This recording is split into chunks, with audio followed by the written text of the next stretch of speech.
Selamat pagi sahabat Alkitab yang terkasih. Marilah kita mengawali hari ini dengan melakukan perenungan akan firman Tuhan. Bacaan Alkitab kita pada hari ini berasal dari kitab 2 Korintus pasal 8 ayat 1-7.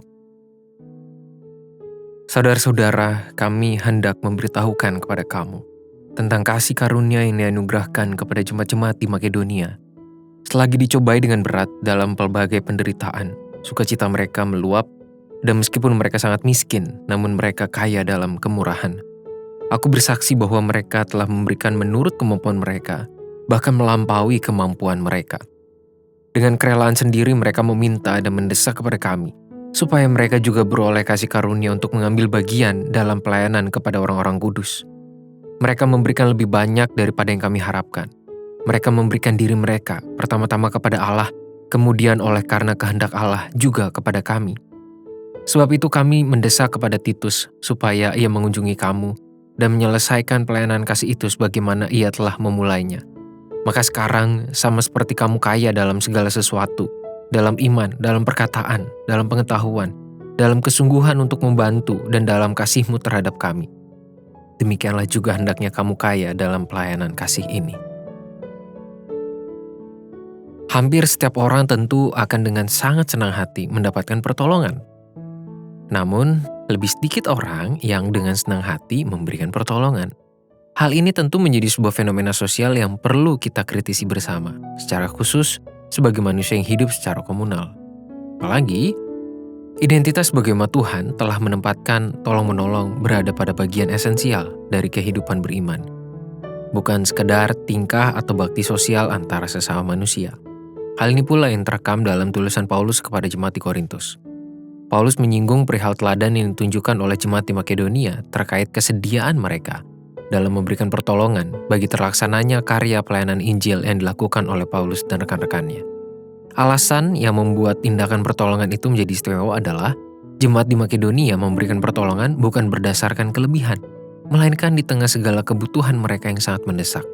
Intinya, mereka memberi bukan karena berlebih, melainkan karena kerinduan untuk berperan aktif dalam mendukung karya pelayanan.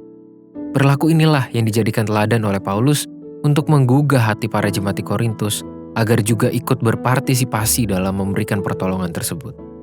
Sahabat Alkitab, tema tolong-menolong mungkin memang bukanlah sesuatu yang baru dalam perenungan atas firman Tuhan. Setiap kita juga sudah sering mendengarkan seruan untuk menolong orang lain sebagai bentuk kesediaan diri menjadi saluran berkat yang Tuhan hadirkan bagi orang lain. Persoalannya adalah apakah kita benar-benar mampu mewujudkan hal tersebut.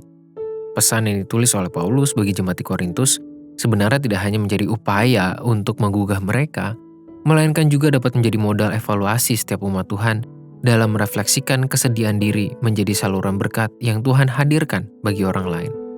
Tidak dapat dipungkiri bahwa cukup banyak pertolongan maupun pemberian yang disalurkan sebagai bentuk sisa, bukan yang secara sadar disisihkan.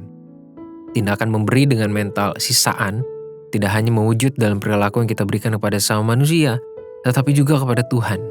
Misal, sebuah persembahan yang diberikan atas dasar sisa uang yang ada di kantong, celana, atau dompet kita, bukan sesuatu yang memang dari awal disisihkan untuk diberikan pada saat ibadah. Paulus melalui tulisannya ini sudah memberikan kita pengajaran bahwa pemberian atau pertolongan merupakan sesuatu yang dilakukan atas dasar kerelaan dan dijalankan dalam perencanaan sebagai indikator besarnya niatan, bukanlah sisaan apalagi karena keterpaksaan. Selamat menolong dalam kesadaran dan kerelaan. Marilah kita berdoa. Tuhan, jamalah hati kami, bentuklah diri kami untuk menjadi pribadi-pribadi yang dengan rela hati dan punya kerinduan besar untuk berpartisipasi aktif dalam setiap kesempatan untuk saling tolong-menolong. Biarlah dalam setiap pemberian yang kami lakukan, itu secara sadar dan sengaja memang kami rencanakan, bukan karena sisaan. Entah kami berperilaku, memberi terhadap sesama, maupun kepada Tuhan.